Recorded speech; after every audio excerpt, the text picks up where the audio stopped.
Hi friends, இன்றைக்கி நீங்கள் இந்த வீடியோவில் என்ன பார்க்க போகிறீங்க அப்படின்னா, சுவையான நண்டு வறுவல் எப்படி செய்கிறதுன்னு பார்க்கலாமா? நான் இதில் ஒரு டிஃப்ரெண்ட்டான மசாலா ஆட் பண்ணியிருக்கேன். அதுதான் இந்த நண்டு வறுவலுக்கே டேஸ்ட்டை கொடுக்கும்.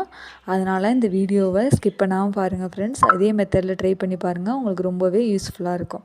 வாங்க வீடியோக்குள்ளே போகலாம். ஃபஸ்ட்டு ஸ்டவ் ஆன் பண்ணி ஒரு பேன் வச்சுக்கோங்க. பேனில் உங்களுக்கு தேவையான அளவு எண்ணெய் ஊற்றி, எண்ணெய் சூடான பிறகு நான் ஒரு 2 பல்லாரி வெங்காயம் குட்டி குட்டியாக நறுக்கி வச்சுருக்கேன். அதை ஆட் பண்ணிக்கோங்க. இது வறுவல் அப்படிங்கிறதுனால ரொம்ப நமக்கு வெங்காயம் தேவையில்லை. கிரேவி மாதிரி இருந்தால் அதிகமாக வெங்காயம் போடலாம். வறுவல் அப்படிங்கிறதுனால ஒரு 2 பல்லாரி வெங்காயம் குட்டி குட்டியாக நறுக்கி சேர்த்துருக்கேன். வெங்காயம் நல்லா ரொம்ப பொன்னிறமாக வேண்டாம், லைட்டாக வதங்க விடுங்க. வதங்கினதுக்கப்புறம் இந்த பேஸ்ட்டை ஆட் பண்ணலாமா? அந்த பேஸ்ட்டில் நான் என்னென்ன சேர்த்துருக்கேன் அப்படின்னு பார்த்தீங்கன்னா, 10 பட்டை மிளகாய், ஒரு வெங்காயம், ஒரு தக்காளி, அதுக்கப்புறம் இஞ்சி, பூண்டு, இது எல்லாமே நான் சேர்த்துருக்கேன் ஃப்ரெண்ட்ஸ். அதுக்கப்புறம் இஞ்சி பூண்டு சேர்த்து மிளகும் ஒரு டீஸ்பூன் சேர்த்துருக்கேன். இந்த பேஸ்ட்டை நான் சொல்கிற இதே மெத்தடில் இதே அளவில் நீங்கள் சேர்த்து அரைச்சி ஆட் பண்ணிங்க அப்படின்னா ரொம்பவே டேஸ்ட்டாக இருக்கும். இந்த பேஸ்ட்டு மட்டும் நீங்கள் சேர்த்தாவே போதும். வேறு எந்த மசாலாவுமே இந்த வறுவலுக்கு நீங்கள் சேர்க்க வேண்டியதில்லை. இதே மெத்தடில் ட்ரை பண்ணி பாருங்கள் ஃப்ரெண்ட்ஸ். பார்த்துட்டு எப்படி இருக்குன்னு கமெண்ட் பண்ணுங்கள், ஓகேவா? அந்த மசாலாவை போட்டு அதையும் நல்லா வதக்கிக்கோங்க. ஏன்னா இதில் இஞ்சி பூண்டு வெங்காயம் இதெல்லாம் இருக்கிறதுனால அதோட பச்சை வாசனை போகிற வரைக்கும் நல்லா வதக்கிக்கோங்க. நல்லா வதங்கட்டும். நல்லா வதங்கின பிறகு ஒரு வெங்காயம், ஒரு தக்காளி நான் குட்டி குட்டியாக வதக்கி வச்சுருக்கேன், அதை நறுக்கி வச்சுருக்கேன். அதையும் ஆட் பண்ணிக்கோங்க.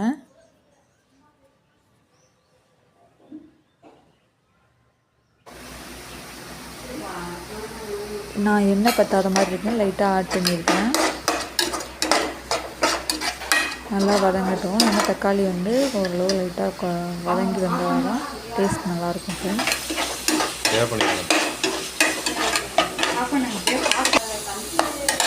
நல்லா வதங்கினதுக்கப்புறம் க்ளீன் பண்ணி வச்சுருக்க நண்டை இது கூட ஆட் பண்ணிக்கோங்க.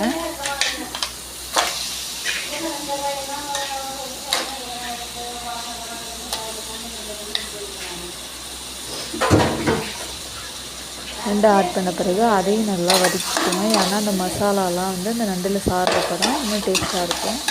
அதையும் நல்லா வதக்கிக்கோங்க.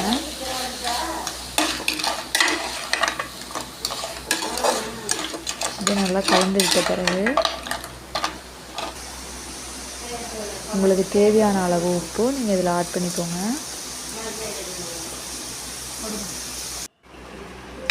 உப்பு ஆட் பண்ண பிறகு இந்த வறுவலுக்கு ரொம்ப தண்ணி ஊற்றாதீங்க. நான் ஒரு 1/2 கிளாஸ் தண்ணி ஊற்றிருக்கேன். ஏன்னா இந்த நண்டு நல்லா வெந்து வரணும், இந்த மசாலாலாம் அந்த நண்டில் சாரணும் அப்படிங்கிறதுக்காக ஒரு 1/2 கிளாஸ் தண்ணி ஊற்றி நல்லா ஒரு 5 to 10 மினிட்ஸ் ஹை ஃப்ளேமில் வச்சு நல்லா கொதிக்க விடுங்க.